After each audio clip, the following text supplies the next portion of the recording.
everybody. I think we can start. We're already running a bit late. Welcome. Thank you for joining the workshop.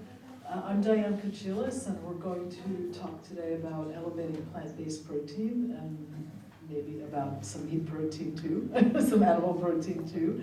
I'm joined by Professor Estruch. Did I say that correctly? Close. From the University of Barcelona, Professor of Medicine, and by Michel Lucas from the University of Quebec, and of course by my good friend Dr. Walter Willett from Harvard School of Public Health. I am going to start the presentation as a mere mortal in front of these three gentlemen, just from the perspective of a cook and the chef, and talk a little bit about elevating plant-based protein from the Greek perspective, let's say. Beans and legumes have been part of the Greek diet forever. We heard some talks earlier this morning about archaeological evidence showing proof of this sort of food being eaten for a very long time here. What I always find very interesting is that there is this continuum in Greek cuisine, and many of the same ingredients that were enjoyed during the Bronze Age are still being cooked and eaten today, and certain legumes and beans are among them. Lentils, fava beans, which is a split pea in Greek, fava. Broad beans, which you know as fava beans, chickpeas, those are all species that are indigenous to this part of the world, to the Eastern Mediterranean, and that have been a part of our diet for a very long time. There's been, we always think about vegetarianism as something modern, but in the Greek world, it's something actually that predates Christianity. It's something that was part and parcel of ancient Greek thought. It was considered desirable to be in harmony with nature and to be non-violent, let's say, and that was something that manifested itself at the dinner table. And there were certain philosophers like Pythagoras, who you might know from your geometry classes, and Plato, who espoused these philosophies. Beans had a very interesting place in the diet of the Pythagoreans. There were certain beans, especially fava beans, that were not eaten because it was believed that they contained. Moving on through sort of later era, Christianity. One of the reasons why we eat so much plant-based protein in Greece is because to this day we still follow the religious calendar. Many of us do, and that means that you're fasting for. If you follow it in its most, let's say, austere form, you're basically fasting for half the year, but between 180 and 200 days a year. Some of those days you're even fasting from olive oil. But during that period, basically you need to replace animal protein with something, so you're looking for plant-based proteins to do that. So beans and legumes and pulses play a really important part of the diet. And there are literally countless recipes for this sort of food it's really interesting because there's a very large variety and lots of different ways to cook them in purees, in soups, in salads, in mixed with greens, mixed with grains. So there's been, this has been evolving for a very long time, and it's still a really big part of the diet. I come from an island in the Eastern Mediterranean, the Eastern Aegean called Ikaria. You may have heard of it. It was catapulted to unexpected fame about 15 years ago or so as one of the blue zones, pockets of longevity, about 5 or 6 places around the globe, where apparently the longevity statistics are a little bit, they're so off the charts high that it began to catch the notice of demographers and other scientists, wondering why. And the diet is definitely part of part of the reason. On the island, beans to this day still play a pretty important role in the diet, but not in any way that's much different than what happens in the traditional Greek diet. So again, through periods of fasting, beans in fresh and dried form are something that we eat throughout the year. Oftentimes mixed with other vegetables or with greens, as you can see here. And these are 3 very traditional dishes from the island.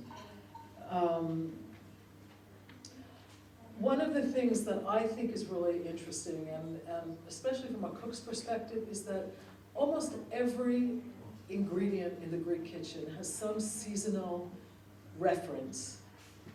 Even meat is seasonal in Greece. We generally eat lamb and goat in the spring and summer. We generally eat heavier meats like pork in the wintertime. And the same holds true for vegetables. I've been living in Greece for about 33 years now. Grew up in New York City. Now, of course, we have 24/7 availability of most things in the supermarket, but that was not always the case. And there still really is this sense of waiting for things to be in season before you eat them. And that's it might sound like a radical idea if you're used to eating strawberries in January, but here it's actually something that defines the way we look at food, because there's an appreciation of the quality of food, the flavor of food in season, and the same holds true for beans. And I took this one very basic, this is all the same bean. These are fresh fava beans, still in their shell, that's the top picture. This is a fresh fava bean salad, this is a pureed fresh fava bean, and this is a dried fava bean stew. And these would all be eaten in different seasons. So springtime, like early spring for the beans in the pods, a little bit later for the shelled ones. The puree probably is something that we eat here like March, April, and then the dried fava beans pretty much all year round. So this is a notion that I think is very old in this part of the world, but to younger people, even in the Mediterranean, to younger people who have grown up with the internet and with 24/7 availability of everything, the idea of eating beans that are seasonal might seem a little bit unusual. So that's just one of the things that defines the way we eat beans and the way we approach plant-based protein here. There is a lot of wisdom in this kind of food. There's a huge variety. Some of the things that we do with plant-based protein, specifically with things like lentils, they play a huge role in the weekly sort of diet, the weekly regimen in most homes in Greece to this day. And oftentimes, this is also a culture where you really do grow up with a sense of not wasting anything. So if you've got leftovers, you don't throw them away. You transform them into a new dish the next day. And that might be something like lentils and rice or lentils and pasta. This is a traditional chickpea soup inspired by a very old magiriou, which is a type of restaurant near the central marketplace in Athens. We cook legumes and pulses with all sorts of spices. So there's a whole nutritional component to all of this food besides just the plant-based protein. It's delicious, and then all of these other components add other nutrients to your diet. And this is something that Greeks knew intuitively, and science is now corroborating. So I think that's also something that's interesting in this part of the world. Segueing to the second part of our discussion today, which is about nuts. I think if you think of Greek food and you think of nuts, the first thing that comes to mind is probably baklava, which is one of the most iconic desserts. It's the phyllo dessert with a nut filling and a honey or sugar syrup on top, of seasoned with cinnamon and some more of the warm spices.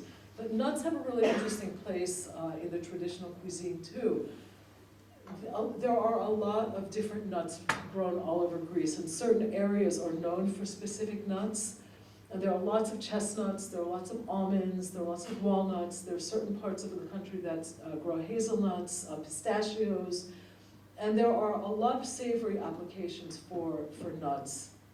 We use them in paste form to thicken sauces, and that's a tradition from the north of Greece, where it's actually a little bit colder generally, so the food is a little bit heartier. We use nuts. There's a really interesting recipe that I couldn't find a photo of, even though I've made it, for an ersatz meatball made with ground walnuts, and it's really delicious, and it has fooled some of my most diehard vegan friends when I give it to them, and they ask me, "Are you feeding me meat?" I said, "No, it's actually ground walnuts."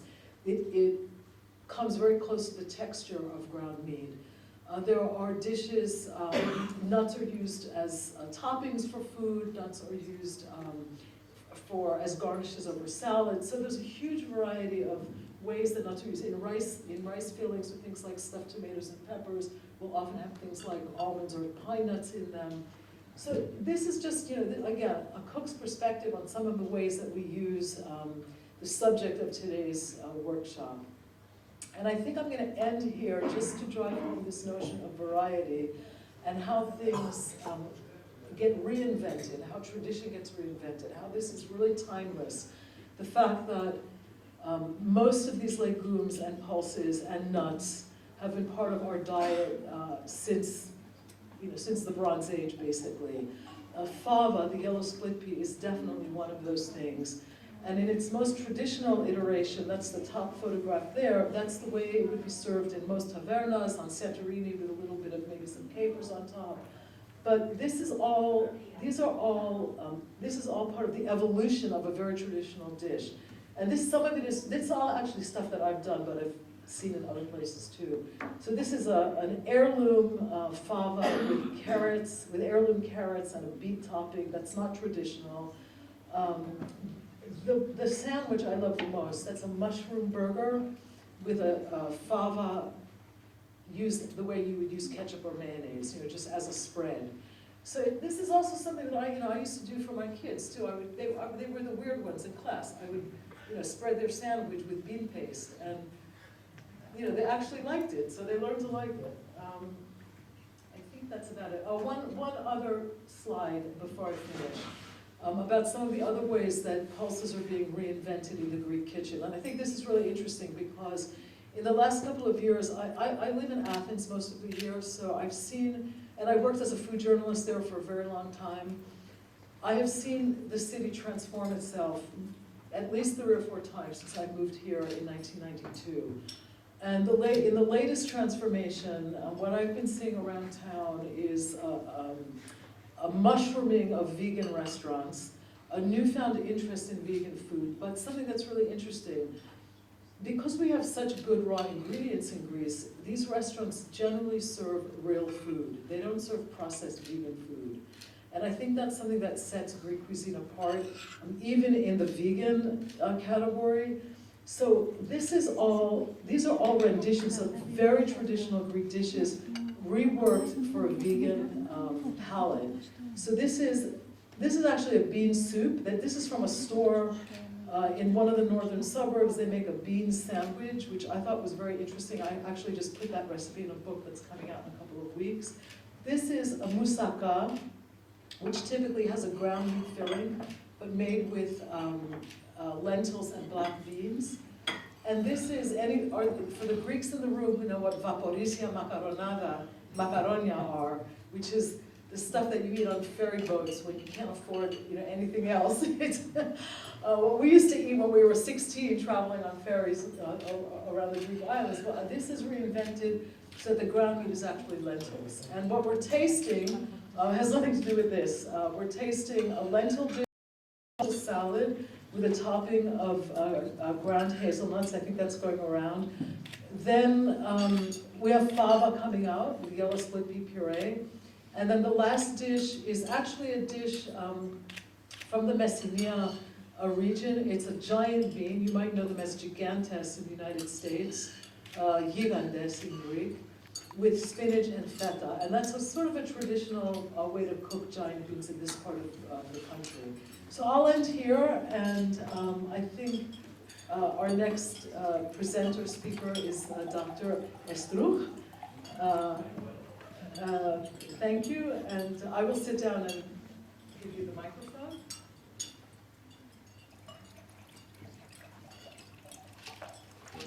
Thank you for the introduction.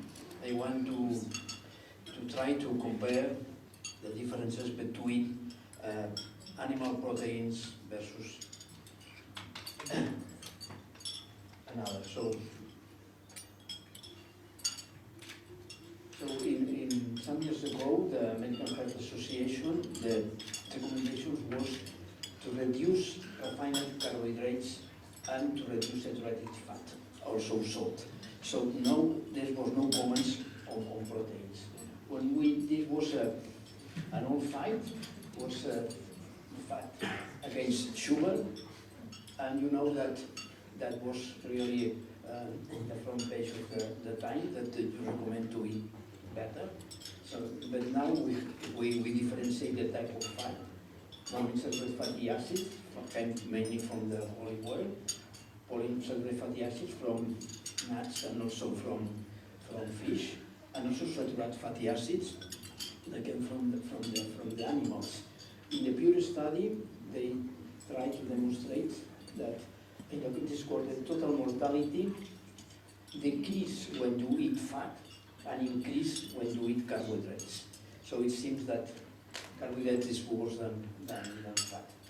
And this a U-shape in the ARIC study, trying to put that the percentage of carbohydrate in 50%. Now we know that it's different, the quality of carbohydrates, so the more important than the percentage, but the percentage is around 50 or going down in this sense. When we compare ARIC and PURE, more or less is the same. They put the nadir in the 45 more or less on this.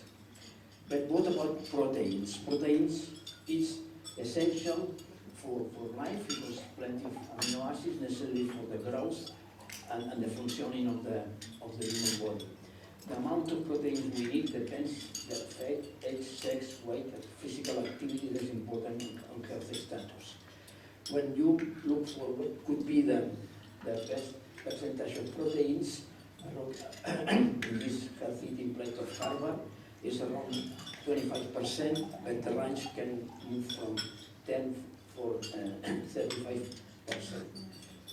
We know that we are eating too much proteins, and maybe the vegetable plant proteins have to put the accent in this more than in animal proteins.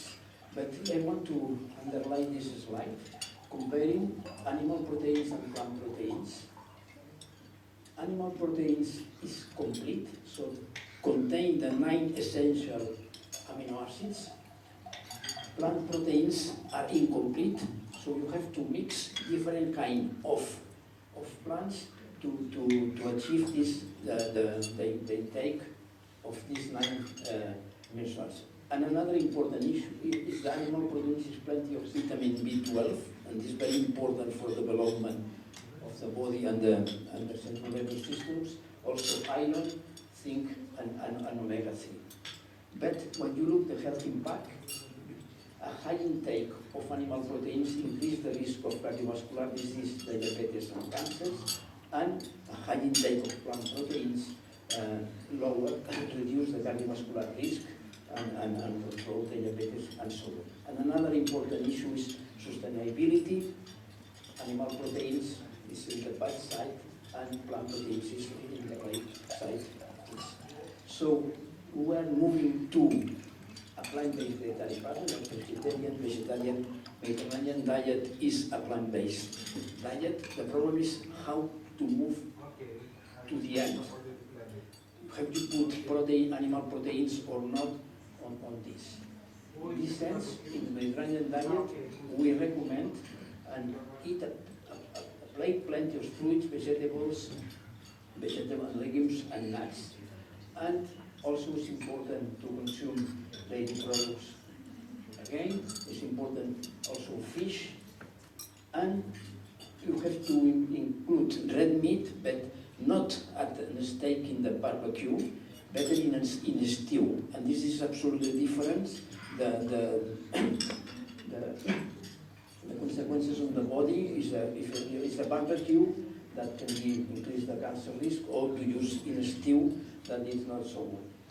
So we believe that red meat has to be on the diet, not so in a high amounts like now, but also it's very, very important the cooking techniques when you use red meat. So at the end we know that Mediterranean diet is the healthy diet we can recommend because of tradition, flavor, and health.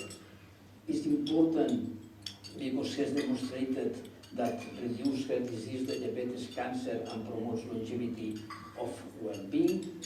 but we always recommend to reduce salt, but also to limit the consumption of fish, eggs, red meat, and processed meat. So we have to move forward even more to a plant-based Mediterranean diet, which will be good for your health and also for the planet, but not to avoid the consumption of animal proteins, fish, eggs, and also a little amount of red meat. Thank you.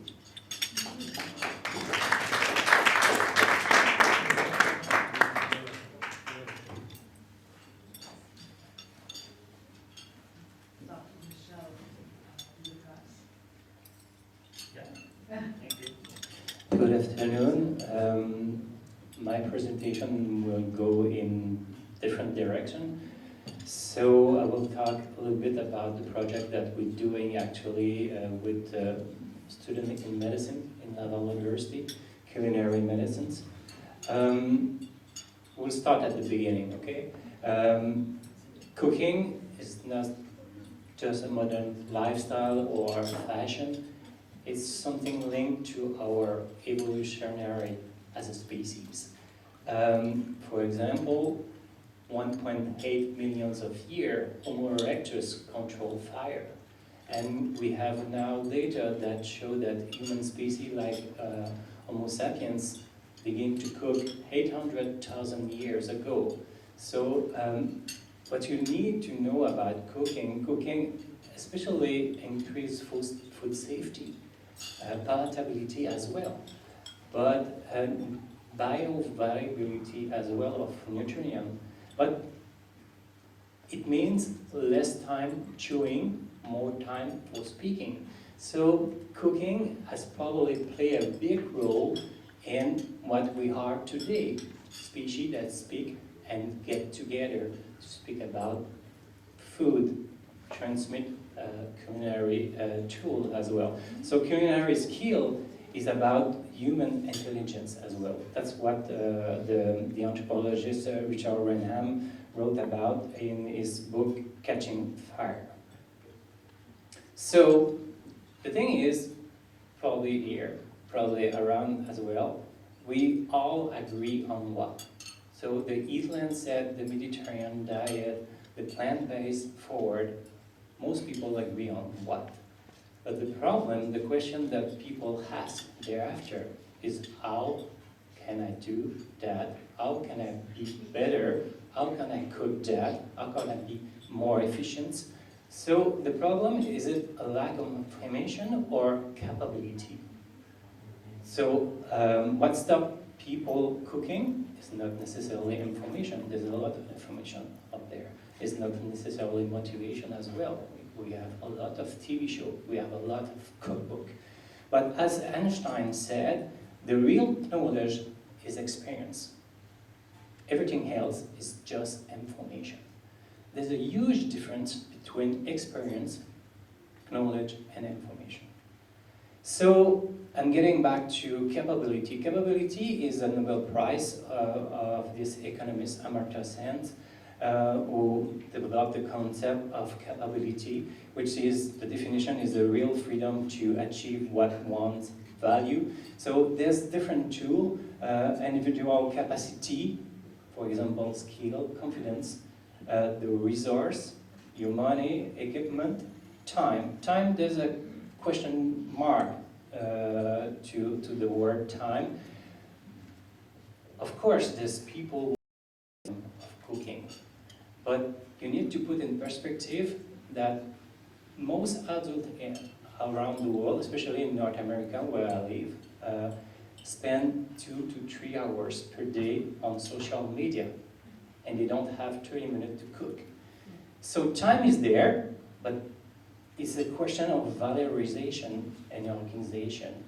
The problem actually for cooking, so people view cooking as a mental load. So as doing your laundry. So it's not the same thing. So I will get back on that later. So the result is what we call externalization or reliance on externalized food, which is actually ultra-processed food.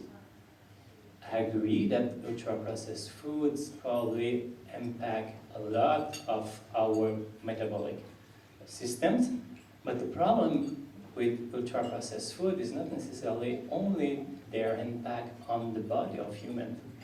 It's probably, for me, the tree behind the forest.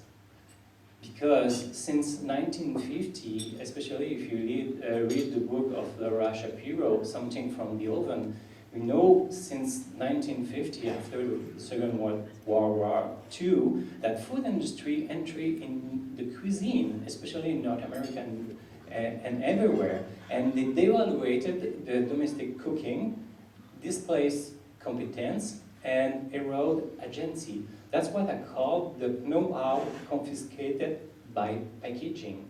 So what industry said to people at that time, you know, you're gonna save time because I'm doing food as good as you can do, so you better buy our product. You will save money, you will save time, you will have more time to do other things. But this came with a price, the price of capability. So we need to also to shift for alternative to staple. So plant-based food, legumes, grains, and nuts, they too often view as a substitute. So we position them as a secondary or marginal product. But the Mediterranean tradition never did that. They are cultural and culinary staple.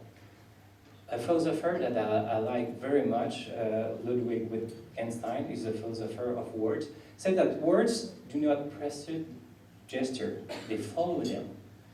At most, they accompany them. So action, shape, language, and vocabulary matter. It's the mirror of our action. So for millennium, Mediterranean culture made legume and grain protagonists. They are not alternative, they are staple. They never side dish, they were the meal. So we're not inventing plant-based eating, we're just remembering. So how to elevate plant-based food? Don't make them virtuous, just make them delicious. These are possibilities that make irresistible plant-based. I'm using the number 7 because the number 7 is very important for chef as me. When you're targeting the Michelin star, especially if you're targeting the first Michelin star, each plate that you're serving need to have 7 different notes. So these are different notes that you can have in the plate. So you're using fat, so make plant-based luxury, more palatability. Umami, we do have a research project on umami. The other word of umami is savouriness, meaning pleasure. So there's different sources of umami, and especially if you combine glutamate with nucleotide, for example, nucleotide that you have in mushroom, you have 1 + 1 = 3, what's called synergy. Acidity, in English we say brightness. It means more luminosity in your plate. Layering aromatic texture, the trigeminal, the heat that you perceive in your tongue when you eat harissa, for example, or different pepper, or coldness when you eat mint, and fermentation adding a lot of different complexity. And I don't think you can see the text here, but it's a survey that they're doing actually in the US for many years now. And the first reason for buying a product in the US, I wish I could see other place in the world, it's taste. It's the first reason why people pick a product. Taste, the second one is price, helpfulness is the third one, convenience the fourth, and environmental sustainability is the fifth one. So I think we need to shift that, but you need to know that people eat because it's good, and they please that. So what we teach to our students in medicine, so we're using different culinary pathway, but Mediterranean philosophy translate across all cuisine. Once you develop capability, so you can make and create what you want. So we're using also the word praxis, which have been used for the first time by Aristotle. The definition of this word is the transformative action that generates understanding. It's not theory before practice, but understanding through practice. A sociologist that I like so much, Richard Sennett, said that the hand thinks as much as the head. It discovery by doing, it understanding by transforming. So, in other words, we don't act better by thinking better. We understand better by doing. This is not a nutritional education. It's transformation through action. So our pedagogy with a medical student is rooted in doing, testing, sensing, connecting, adjusting. We don't teach recipe, we teach gesture. So the issue for us is not behavior compliance, it's lack of capability. As the person who developed the philosophy of capability, Amartya Sen, say, what matters is not only what we know, but what we are capable of doing with that knowledge. So confidence comes from practice and repetition. That's the definition of my colleague Amy Trubeck, University of Vermont, when she developed the food agency tool. So empowerment is not a discipline. You need practice, repetition to get more confidence, and then you can get your agency and capability, and you have this famous empowerment. So our culinary medicine builds real capability to our students. So we're reframing plant-based eating as abundant, irresistible, mastering gesture and technique, especially legume cooking 2.0. We explore food through the body. That's a famous book that's been written in French, Régime Végétalien, which means vegetarian regime, and the subtitle, they're using animal fats. This book has been written in 1914. It's been a long time ago, so it's actually, I would say, a fashion way of cooking using vegetarian regime with different type of animal product. So we don't teach gesture, we teach pleasure, and pleasure is not the opposite of health. It's the engine of change. So Mediterranean cooking teaches us, especially pleasure, create repetition, and repetition create mastery. So sensory engagement needs more confidence and deeper learning. So pleasure is not superficial, it's ensure learning in the body.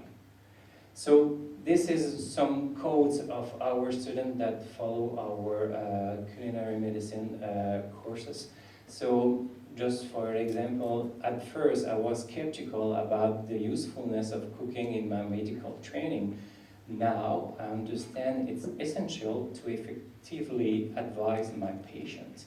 I now feel equipped to talk about nutrition with my patient, not just in theory, but with practical advice that they can use. And lastly, there's one student who said, it's the first time I ever felt nostalgic at the end of a course. So it shows you how they appreciate the learning in their body that they have with us. So we're putting in place food is care, and what is the definition of care? Care is something that restores capability. The real definition is empowering by providing enabling condition of possibility, which means that you help people to restore their capability so they have different possibility. And I really like the quote that the Mediterranean diet, when they apply to UNESCO, is a quote of Plutarch, said, we don't sit at the table to eat, but to eat. Mediterranean eating is about relations, not transaction. Cooking is not optimization, it's reciprocity. So Mediterranean culture understood that food is not fuel, it's relation, and relation is care. Which is a broader view. Actually, in epidemiology and medicine, there's a lot of people pushing for food as medicine. I think food is care is the wide vision, and food is medicine is the narrow vision. I think food is medicine is included in food is care, but we need a broader vision of food. So I need to talk a little bit about the DNA of our program. Our DNA is based on this code from Code Dragon from the Cirque du Soleil. It said that the process generates the product. If you don't change the process, you will always produce the same thing. Einstein said the same thing. Insanity is doing the same thing over and over again and expecting different results. So transformation don't come from repeating new content with old format. It comes from shifting to education paradigm itself, from passive absorption to active participation. So culinary medicine is not about information, it's about transformation. By action to food is care. So we don't teach nutrition in fact, we do teach gesture that liberate people. We don't teach dietary rule, we teach technique that empower people. We don't teach compliance protocol, we teach pleasure that transforms. So plan can be stable, not substitute. Gesture are the entry points to capability, and real agency is empowered through practice. So, to make something a habit, Epictetus said, just do it. So stop calling them alternative, start treating them as a staple. Stop focusing on information, real capability through practice. Stop prescribing compliance to norms. Create psychological safety for autonomy. How we do that at Laval University? We teach Mediterranean pleasure, not gangline. We teach transmit gesture, not data. We frame cooking as care, not burden, not a mental load, as a pleasure to do. So we know that thought precedes action, but thought doesn't act. So just do it. So thank you for your attention.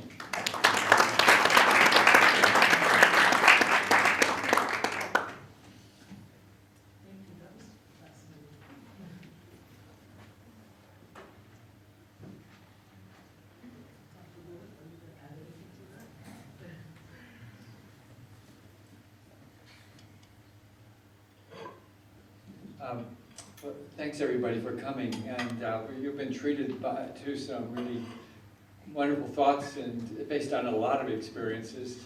Dr. Estruck has led some of the world's leading studies on Mediterranean diet, and it's great to hear Michel talking about taking what hopefully we passed on along a little information while he was at our School of Public Health and transforming that to better foods in different contexts that really needed that experience, and in a hands-on way. That's amazing.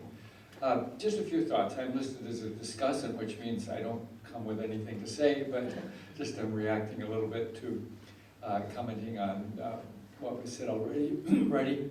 And I think Dr. Estruck raised some interesting questions that we grappled with quite a bit in our Eat Lancet committee, looking at all of the data on diet and health, and clearly too much animal protein instead of plant protein is related to many adverse health outcomes, and as was mentioned already. And the question is there some, that we grappled with, is there some low amount of animal protein, or say red meat even would be more specific, because different animal proteins, there's a lot of difference between fish and beef, and both in environmental impacts and in health and nutritional impacts as well. But just to take red meat, is there some low amount that would be essential or add health value, nutritional value to a diet? And That's a pretty complicated question, and even how would you study that is a complicated question. So we mostly, because it's clear that the animal proteins do have nutritional value, and it is interesting, for example, milk, that a young infant can grow on nothing but milk. And even for cow's milk, if it's diluted out, it's not the same as human milk. In the right way, an infant can grow on nothing but that for a number of months early in life. So it is complete in many ways, at least for that period of life. But for red meat, looking at this, we really try to look at the dose-response relationship. In other words, is there a point where there's actually some value to red meat, and if you go lower, you would end up with nutritional deficiency or adverse health outcome. And of course, the answer to that always depends on what else are you eating. Are you eating, clearly red meat is not essential because you can get everything in red meat from something else in the diet. So that really, the answer to that does depend strongly on what you're consuming as the other part of your diet. And we have looked at that in using type 2 diabetes as our indicator outcome, because in our studies we have about 22,000 people develop type 2 diabetes in the cohort studies that I mentioned. So that gives us a lot of statistical power to look quite with tight confidence intervals as we go to lower and lower intakes of red meat. And we couldn't find the relationship really looked linear.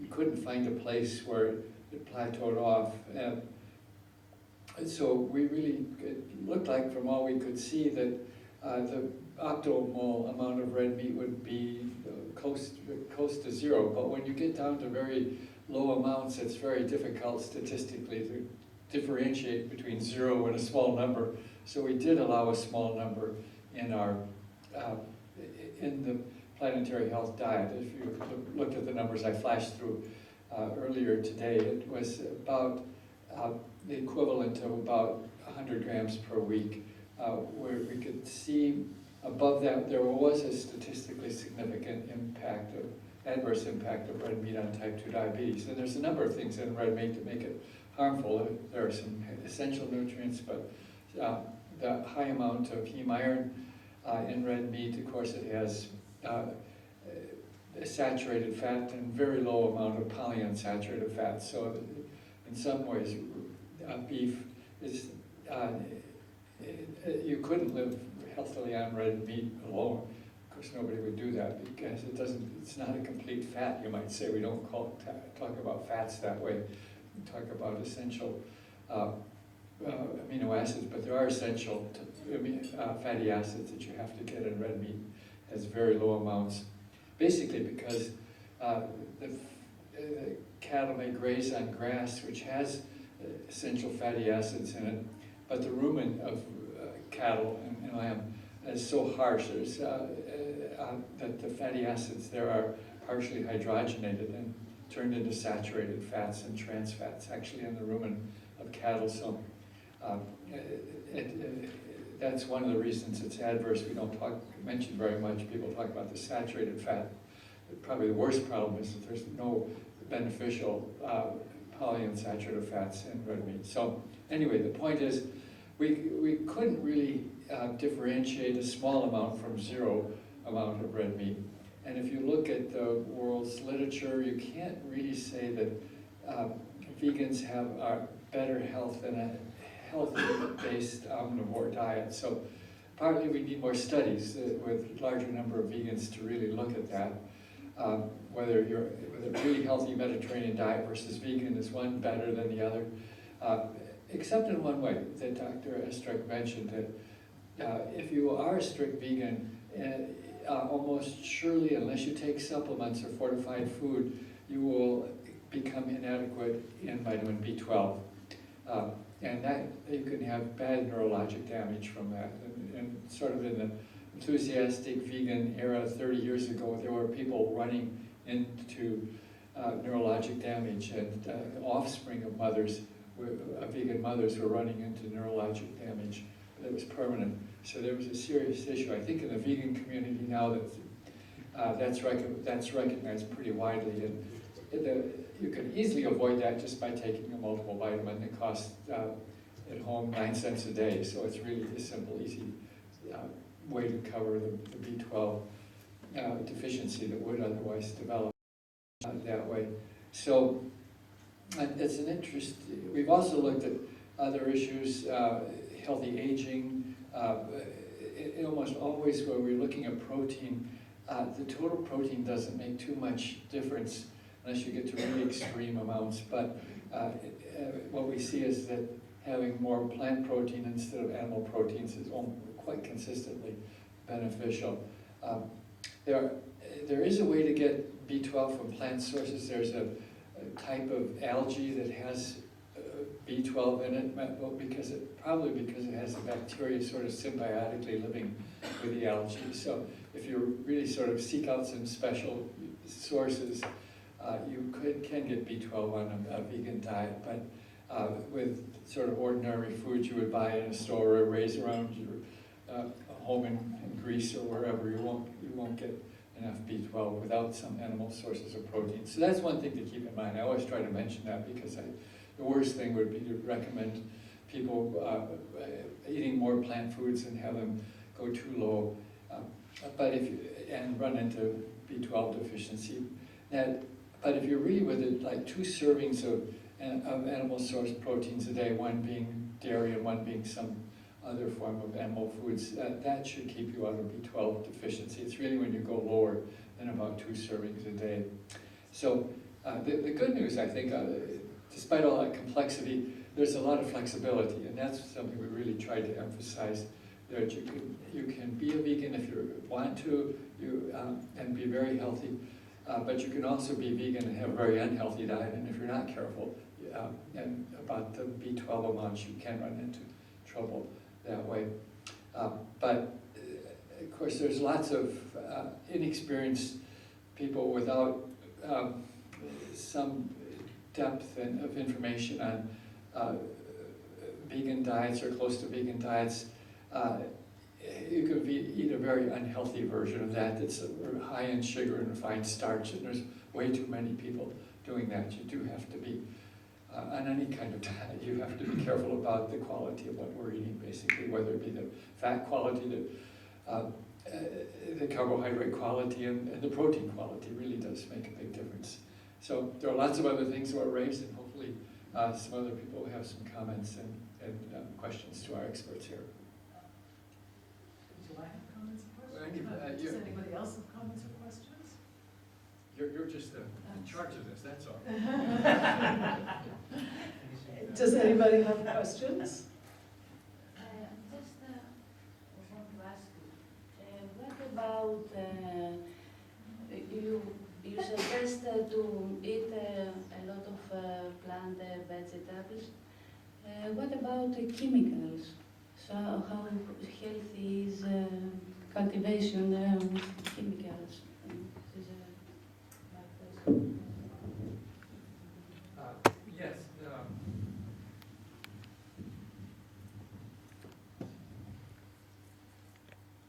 Hello? Yes. Okay, am I? Yes. Yes, that is a real concern. The chemicals, meaning pesticides and herbicides in particular, that we should be concerned about them, but they don't seem to alter the nutritional value so much, but are there harmful effects that we get from eating too much of them? And it's actually hard to demonstrate that. I think what we can say at this point in time, that where in, say, the US diet, which most of it is treated with some form of herbicide or pesticide, or, that still, despite that, the fruits and vegetables look healthy, and we see health benefits. Now, would they be even healthier if they had lower amounts of herbicides or chemicals? Say in a strictly organic way, we really haven't been able to document that. But out of just precaution, it's good to keep those as low as possible.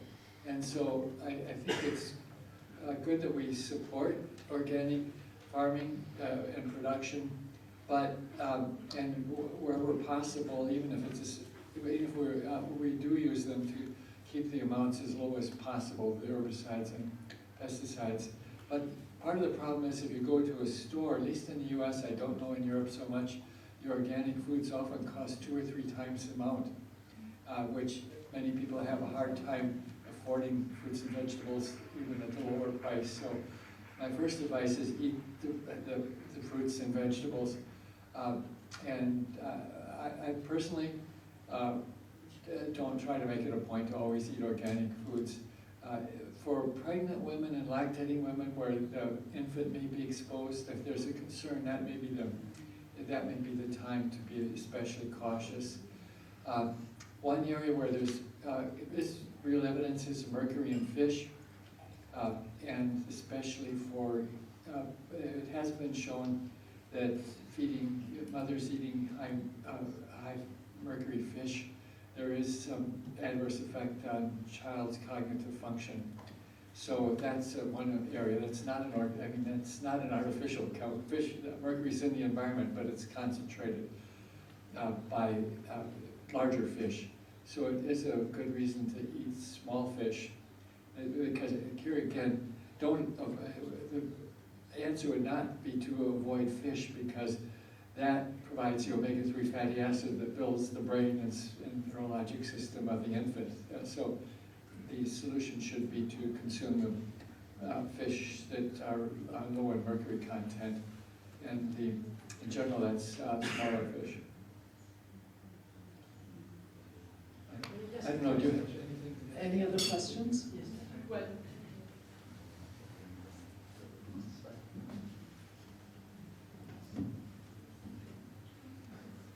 Thank you. I'm Carlo Lavecchia from Milan. Well, your reasoning on plant protein in the Mediterranean diet is very convincing. My question is on olive oil, because is there a Mediterranean diet without olive oil? Can we produce enough olive oil for the world? Yeah, but that's a really good question, and of course, I think you know the answer to it, which is a good thing to do. But we can't, in the near future, we can't produce enough olive oil for the world. In some ways, olive oil has been really important in setting the high bar for healthy oil. And we've looked at this in our studies, and we do see that if you process the other seed oils carefully, they can be, from what we see, pretty similar to olive oil in terms of health benefits. The biggest problem was that until fairly recently, we were partially hydrogenating the plant oils. About, in the US, 70 or 80% of the plant oils, the seed oils, were processed by partial hydrogenation that created trans fat and more saturated fat, and that made them really unhealthy. And that's illegal now in the US and I think most European countries. In most countries, there's still some places that are using partially hydrogenated oil, so globally we can't ignore that. But we've looked at a number of health outcomes, and the seed oils are really strongly beneficial. As long as there's both omega-3 and omega-6, if they're only omega-6 fatty acids and almost no omega-3, then that's a problem, because we need adequate amounts of both. And I think that's worth considering in this part of the world, because we did a study looking at the intake of omega-3 fatty acids in every country around the world, and we used FAO statistics, but actually validated that by fatty acid analyses in adipose tissue. And there's part of the world, not so far from here, Ukraine, Belarus, through Eastern Europe, where the primary seed oil is sunflower oil. And that's a healthy fat, except it has almost no omega-3 fatty acid in it. And so we actually went, it looked like Bulgaria, when that area was really bad, so we actually went there and did sampling of adipose tissue for omega-3 fatty acid intake. And there was also almost no fish consumption in this region as well, or very low fish consumption.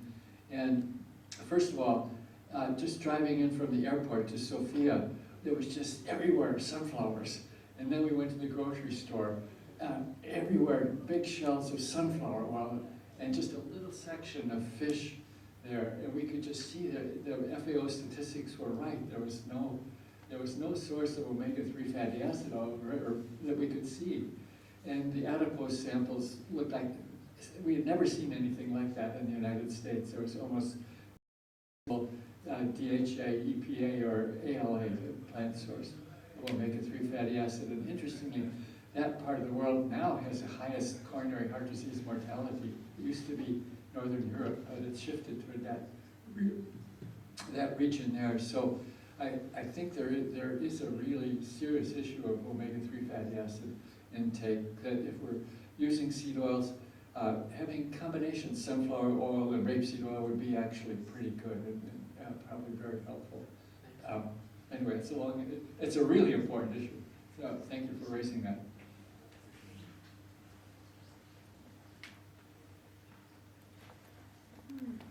Different oil than the one that we are having actually. I'm using actually perilla oil that came from Korea. Perilla oil is the same plant that produces the shiso, and the composition of perilla oil is similar to flaxseed. And so we need to find different oil, especially olive oil. That's okay, but the problem is we can't distribute olive oil all around the world. There's a population that can't eat olive oil because it's not accessible. So we need to find different plants, especially oil, not refined oil, would taste so good as olive oil. I think taste need to be at the forefront. Yeah.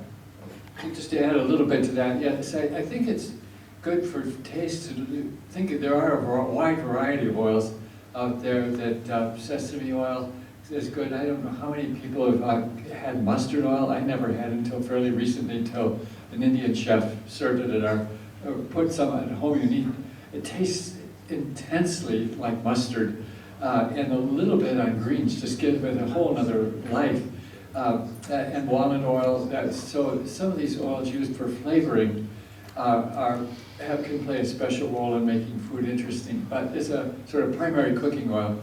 The reality is that palm oil and soybean oil are the vast percentage of the oils available that are affordable for most of the people in the world at this time.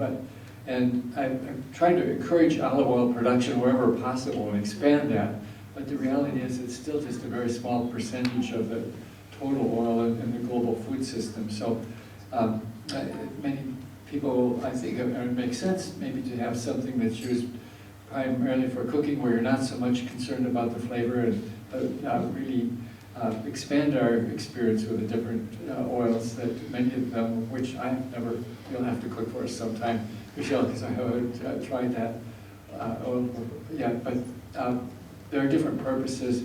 But I think that the reality is that for everyday cooking, that probably most people will find that either soybean oil or palm oil are going to be the main choices, with sunflower oil also, in Europe, rapeseed oil too, being widely available at a quite moderate cost. And if they're not processed in an adverse way, they can be healthy.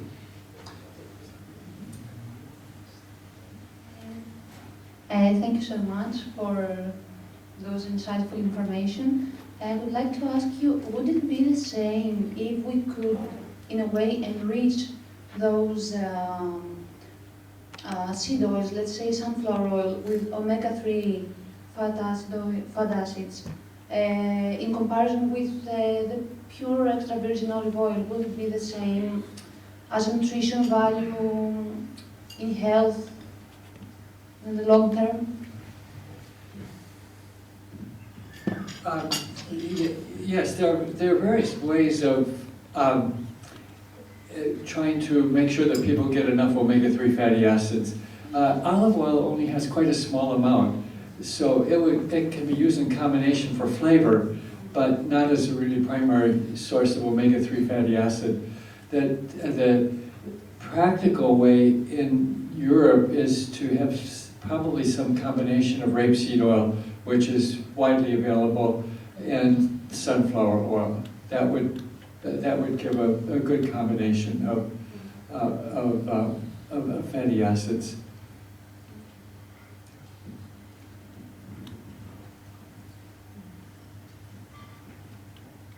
Other questions? Okay.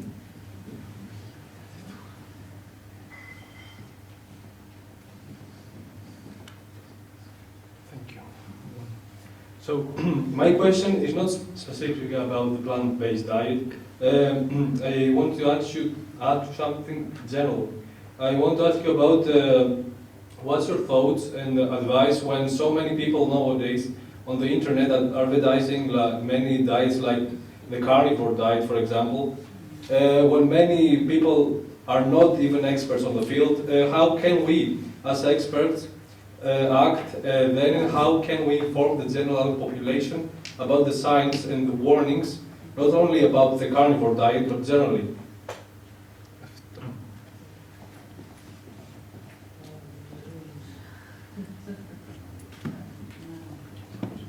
I think the problem with nutrition, I mean, especially in different populations, there's always trends. So I think it's a fashion. Actually, lots of years ago we had Atkins, we had Zone, we have different fashion in nutrition. That's the problem. But the thing is, you need to look to people who survive or live longer. So the Japanese, the Mediterranean, so they have wisdom in their diet. They don't change their diet because of a new trend, a new fashion. You know, people are always still chasing for something miracle, and there's no miracle in nutrition, so it's long-term effect, so you need to stay in that. I think that the wisdom of Mediterranean diet is about that. I mean, it's linked to something that is good for the earth as well, and for the human as well. So you need both, actually. And for people who believe that carnivore diet is good, it's not necessarily good for the planet that we're living on. So anyway, you will be affected by that. So. Yeah, I think I quite agree with that.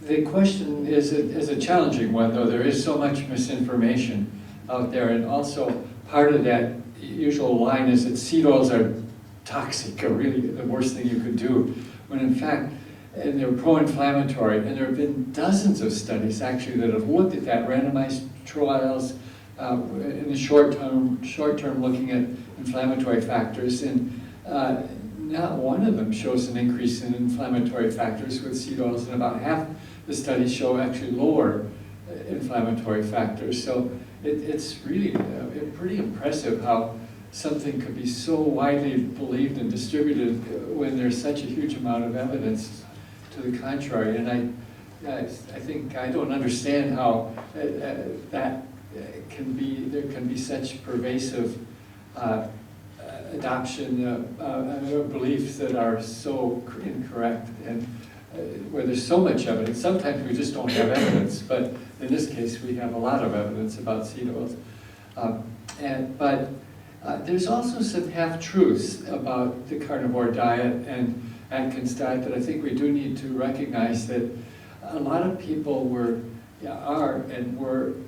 eating large amounts of unhealthy carbohydrates, and especially in a more sedentary society where we have a lot of inactivity, people have more insulin resistance and respond very poorly to the high amounts of unhealthy carbohydrates in the diet. So a lot of people who do go on Atkins type diet or carnivore diet are getting rid of those unhealthy carbohydrates in the diet and will actually have some metabolic benefits and in many cases some weight loss because of that.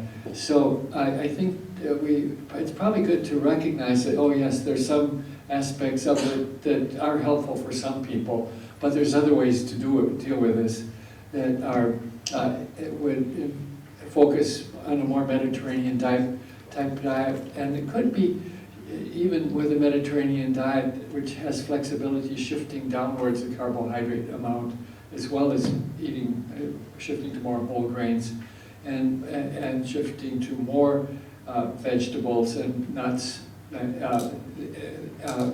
some fish and some other healthy proteins, some modest amounts of animal sources of protein, which would be achieving that reduction in unhealthy carbohydrates, but in a much healthier way. So I think just telling people they're wrong may not be the most effective way, and especially if they have gotten some benefits from something like the carnivore diet.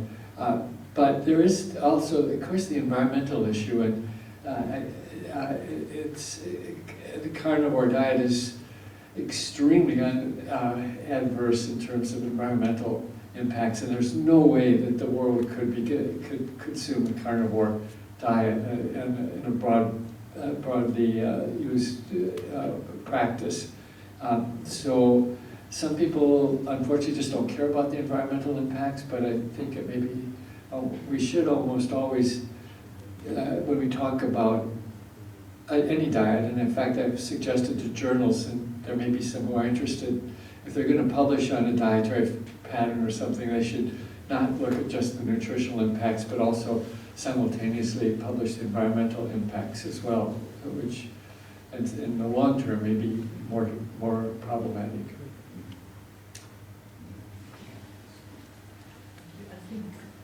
I think that's thank you, everybody.